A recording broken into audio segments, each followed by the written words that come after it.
तो रायगढ़ आज आमर द्वितीय दिन तो कौन केमती आज दिन टी आमर कटुची तो चलो देखा।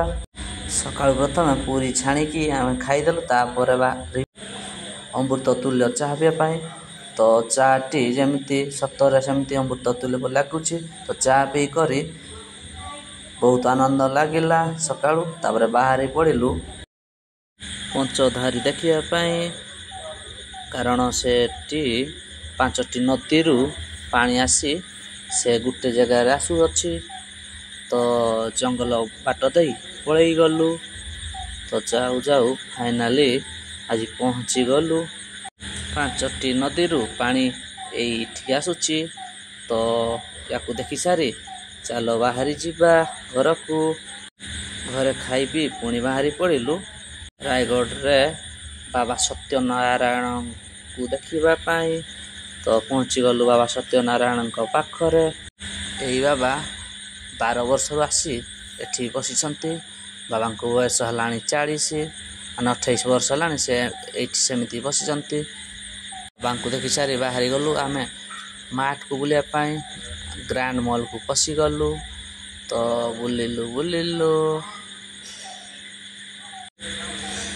तो आपण भी तो देखि पारुथिबे बुलुचु तापर बुलु आम हठात नजर पड़गला गोटे चॉकलेट ऊपर। चॉकलेट एठी बहुत प्रकार अच्छी देखंतु 10 टंकार आरंभ करी 400 500 टंका जाके अच्छी। तापर बुलु नजर पड़गला छुआ को गेम ऊपर। तो एठी छुआ को खेलिया बहुत सारा गेम मध्य अच्छी।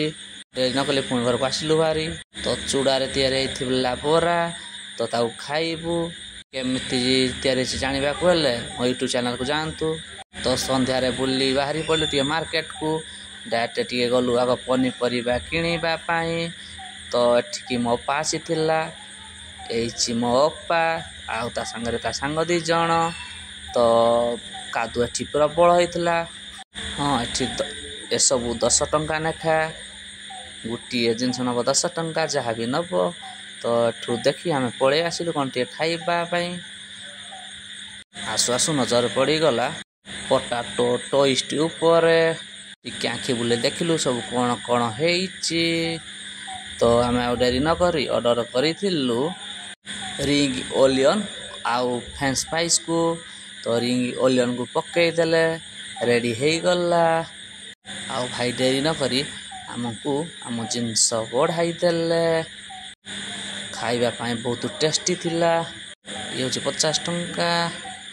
यही सारू सारू आसीगला आम फ्रेंच फ्राइज ये भी 50 टंका। भाई आमको बढ़ाई देले या खाईदेल पेट फुल और रात न भात खाई शुई पड़िलु।